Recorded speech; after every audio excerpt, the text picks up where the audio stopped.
Hello, everybody. This is Betsy Wurzel, host of Chatting with Betsy on Passionate World Talk Radio, where we educate, enlighten, and entertain. I want to thank Jeannie Way for producing the show and writing the blog.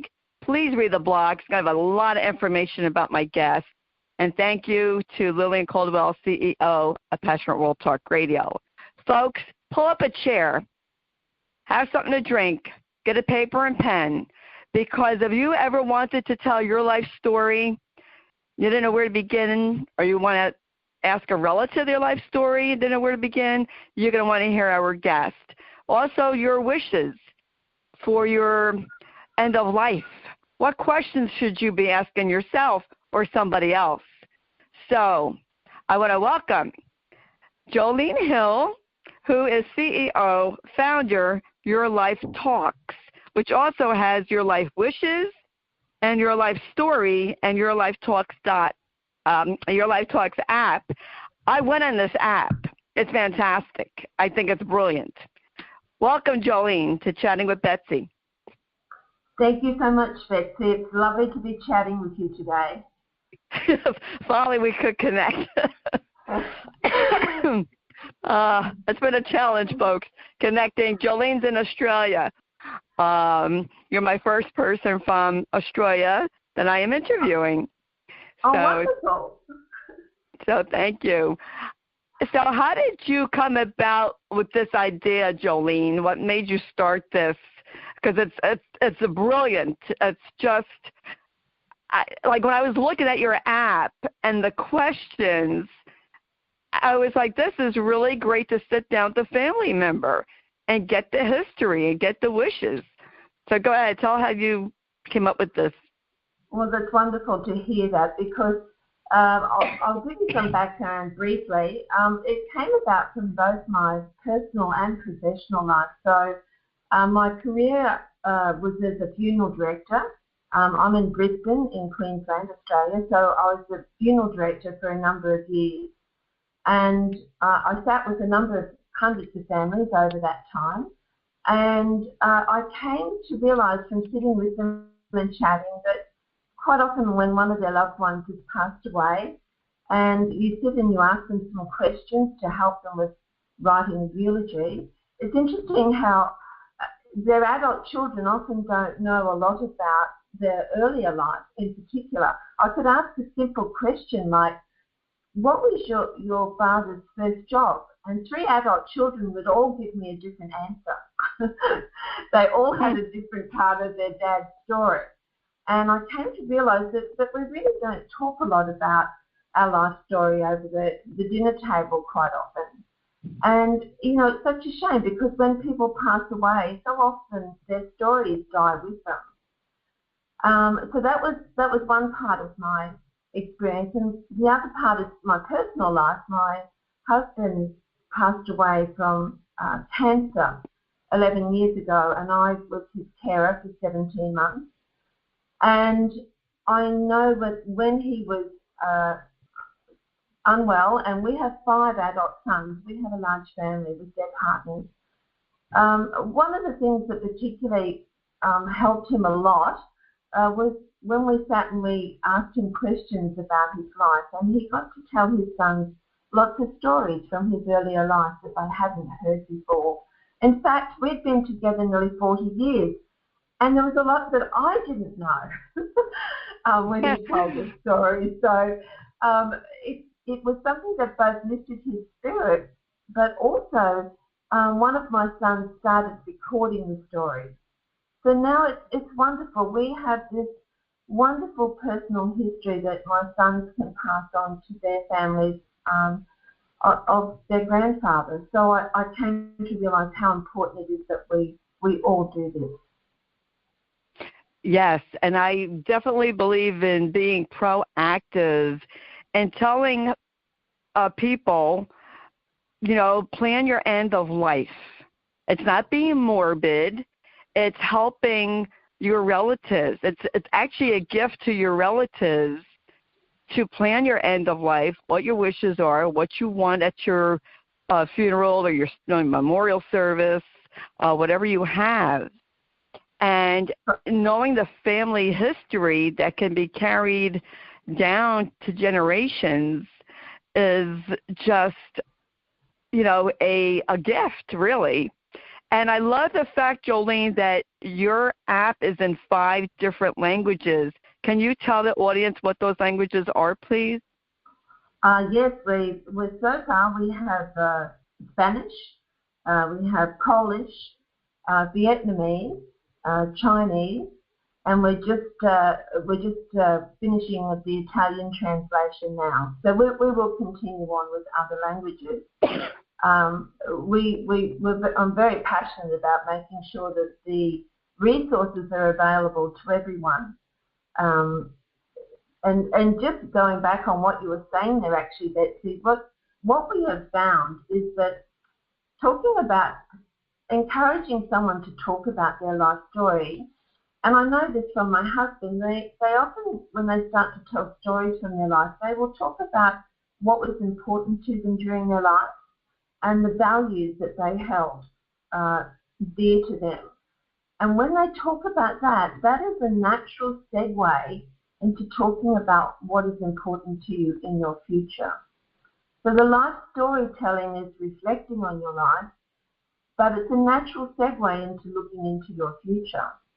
And with our questions for Your Life Wishes, we encourage people to start thinking about what they should talk to their family about in terms of not just when they pass away, but leading up to that. There's a lot that their family need to know about. Should they lose their independence, what would they like their family to help them do? To downsize from their family home, to move into a facility where they could have care, or would they like to have care at home? So we encourage people to talk about that journey. I know with my husband, he didn't like to talk about these things, and our family found it really hard towards the end of his life because he could no longer speak for himself. And we're a very close, loving family, but we started to not agree on what health interventions should happen. And I can tell you that this is a very stressful time in every family's life, and the last thing they want is the family having disagreement. So you're quite right. It's peace of mind for the person and their family. It's a gift you give them, telling them what you want at the end of your life. Yes, I truly believe, Jolene, I say this, in my group all the time, and I've even said it on many different podcasts.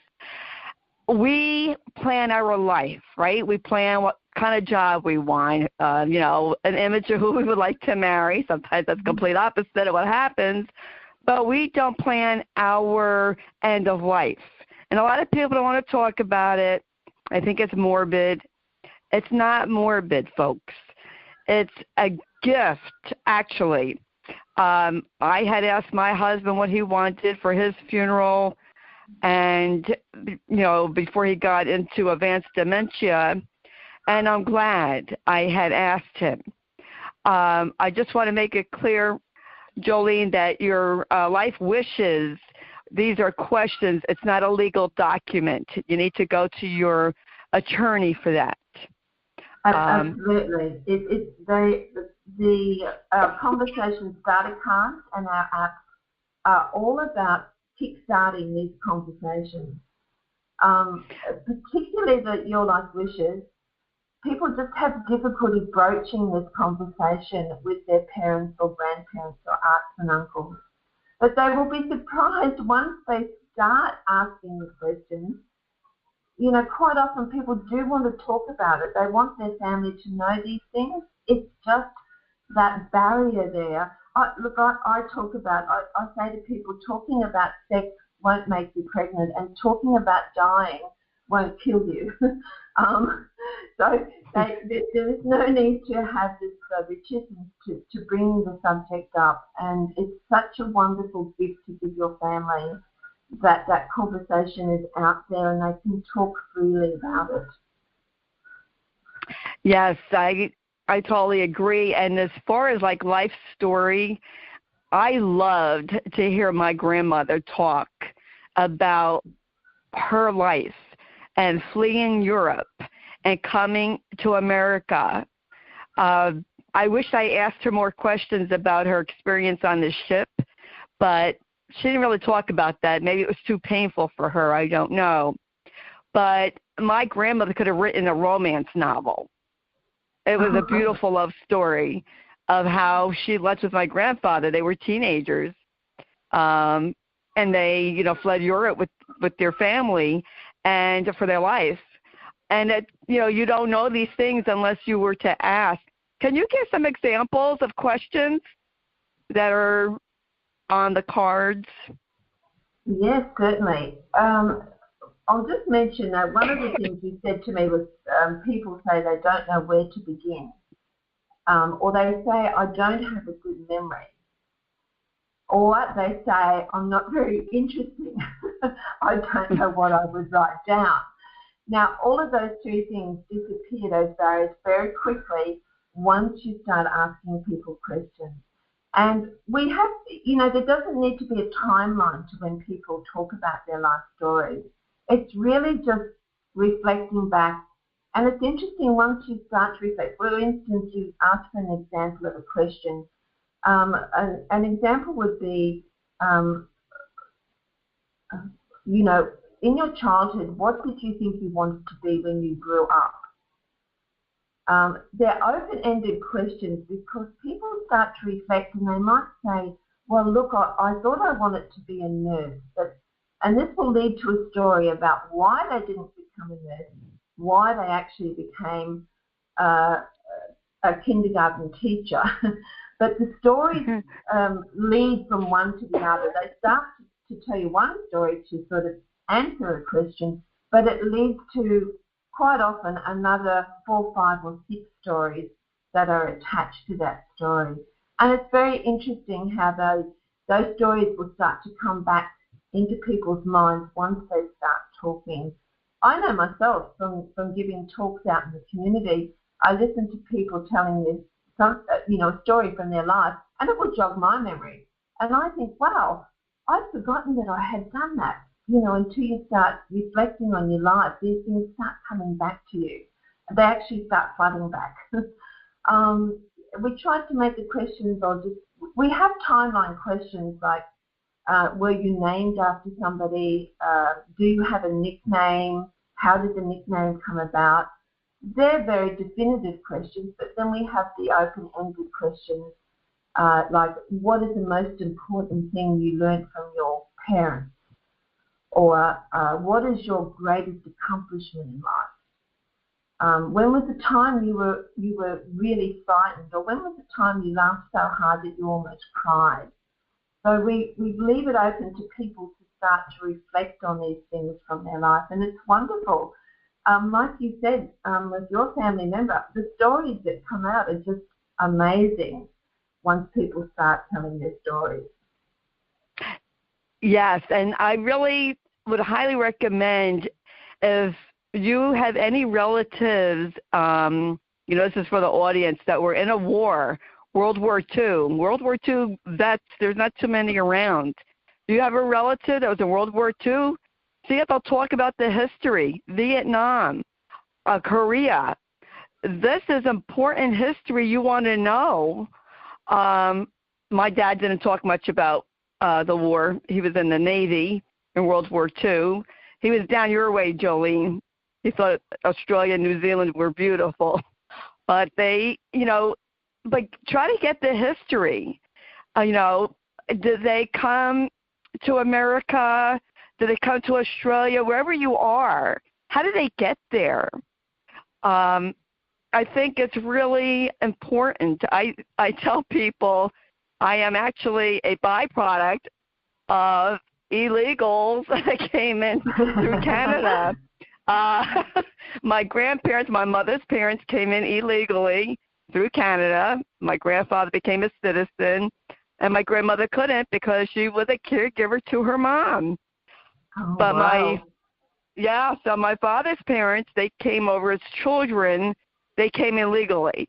So this is important. This is like such a rich history for people to know what their grandparents went through, what their parents went through. I think it's just a great idea, and I really want to encourage the audience to check out the app. How do they go check the app out, Jolene? It's available.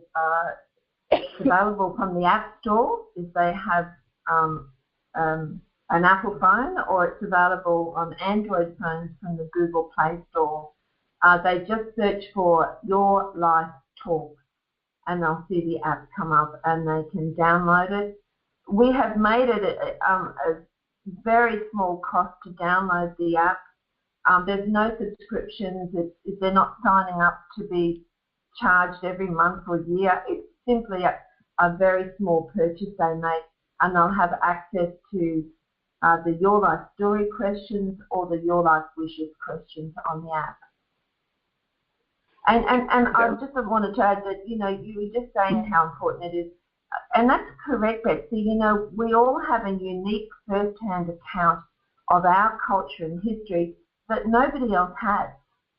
And it's such an important gift to leave for our descendants and they can either, record that, make a recording, or they can write it down. But it's absolutely such a gift to the family. And even if it, there's parts of your life that you might not have ever told anyone because they were unhappy or painful, sometimes revisiting them can show others the strength it takes to overcome life barriers when they face their own. Because that's an inspirational gift to pass on to people as well. Yes, I agree. Jolene, how do people get in touch with you to know more about the app, or to have you speak in their community? I know you're in Australia, but I mean to speak on other, like in groups, or Sure. I mean, I'm on Facebook, so if anyone's interested in hearing you, how do they get in touch with you? They can just go to my website, which is yourlifetalks.com, and there's a contact form on there, and I'll be very happy to chat to them. I'd love to. It's one thing that has opened up to me, Betsy. This was just a very small idea I had after my husband passed away, that I'd like to encourage people to have these conversations. And it was a very small idea that has grown bigger than Ben-Hur very quickly. So I came to understand that this is something that a lot of people hold dear. They think about doing. We're all good at procrastinating. They think about doing, but they never have the little kickstarter they need to have these conversations. So I'm very happy. My mission is to spread the word about the importance of these family conversations. Well, I love what you're doing, Jolene, and I think it's so important. I can't stress it enough to the audience that, time is precious, life is precious. Jolene lost her husband. I lost my husband. I know my husband's history. I knew his wishes. Jolene knew her husband's history and his wishes. I know it's uncomfortable talking about, end of life and asking questions, because people might get the wrong impression, like, oh, what do you want me to go already? No, that's not it, folks. It's to know the history and the wishes. We need to plan, really, the end of life. It's so important, folks. How does your loved one, or how do you want to die? Do you want palliative care, hospice care? Do you want life support? These are the things that are so very important. Please take care of it as soon as you can, because it's that important, especially with COVID going on. Who knows? Absolutely. Have you seen an increase in your business, Jolene, with COVID? Yes, I have. I mean, that's an unfortunate side effect, but I think it's brought to front of mind with a lot of people that they do need to speak to their families. They're looking at the tragedy happening with people going into hospital, and they realise that they've never spoken to their families about this stage of life, and it's imperative that they do. So we certainly have had, exponentially, we've been very busy with people with inquiries, wanting to use our cards or the app. We hurried the app through to try and get it out there with COVID to make it easier to access the questions by downloading the app. So I'm very happy to think that we might be helping people with this during the pandemic. And I just want to tell the audience, and I know I said it before, my son is 36 years old, and I took my son to the lawyer for him to make out his will, a living will, and for me to have power of attorney if something should happen, and then I have it legally. And this is what, folks, you have to do. Now, my son is only 36, but with this COVID and the way it was running rampant here in New Jersey, in America, I said I got to get this done, except I couldn't get to a lawyer until August, because the lawyer wasn't seeing anybody.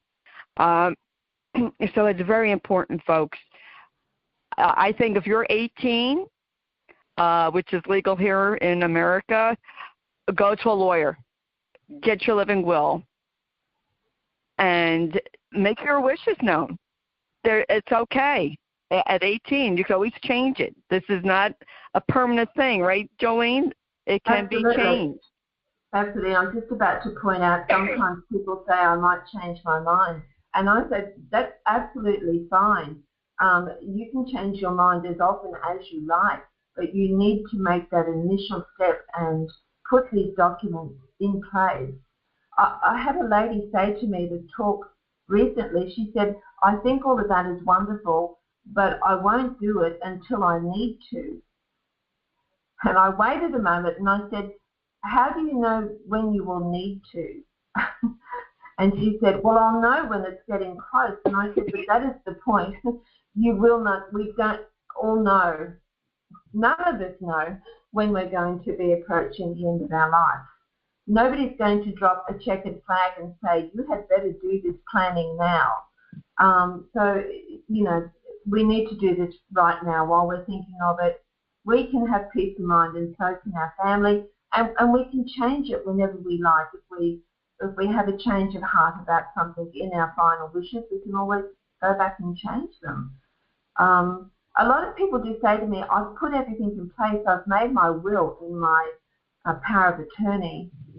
And that's great, it's wonderful they have done that, but there's a lot that might lead up to that if you become seriously ill or have an accident.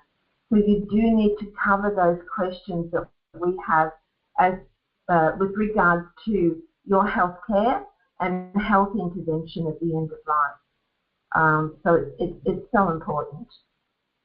Yes, it is. It's extremely important. And folks, even if you pick out a power of attorney and you went to a lawyer and you made your wishes known and it's legal, you can go back to a lawyer and update it. You can update it as much as you want to, and that's okay. I changed my power of attorney. I had to update my will after Matt died, after my husband died. So you can update it. Some people suggest doing it yearly even, and that's really good information to know. Thank you so much, Jolene, for chatting with me today and chatting with Betsy. Folks, check out the app. Go ahead, say what it is again, Jolene. Your Life Talks. It's Your Life Talks. But if you're having trouble finding it, simply go to the website yourlifetalks.com, and you'll see you can click on a link there and it will take you to the App Shop or Google Play Store. Or otherwise, just contact me. I love hearing from people. Very happy for people to contact me on my website. Excellent. Thank you so much, Jolene. And folks, I would jump onto the Play Store or on Jolene's website, because that's how strongly I feel about this app. I saw it, and I think it's excellent. Excellent. Great job, Jolene. Great work that you're doing. Best wishes. I hope it continues to be successful, because people really need to get on board with knowing their family's history and their wishes. And nobody likes to talk about it, but we need to. Thank you so much, Betsy. I've enjoyed chatting with you, and best wishes to you and everybody on the other side of the world from me. We're down under, but best wishes for the festive season that's coming up. Thank you. Thank you. And Merry Christmas. Happy holidays to you all in Australia. Folks, you're welcome. Be kind to each other. COVID is on the rise here. Wash your hands. Wear a mask. It's that simple. That's the best vaccination before the vaccination comes out. Washing your hands and keeping your distance. Be respectful and be kind. And shine your light bright. And I want to wish everybody a happy holiday season, whatever you celebrate, and best wishes for a better 2021, which sounds really weird, 2021. But until we chat again, this is Betsy Wurzel, host of Chatting with Betsy at Passionate World Talk Radio. Before I forget, if you missed any of this podcast, you can get it on Amazon.com, Amazon Music, and wherever you hear a podcast, you will hear Chatting with Betsy. So take care. Bye-bye now.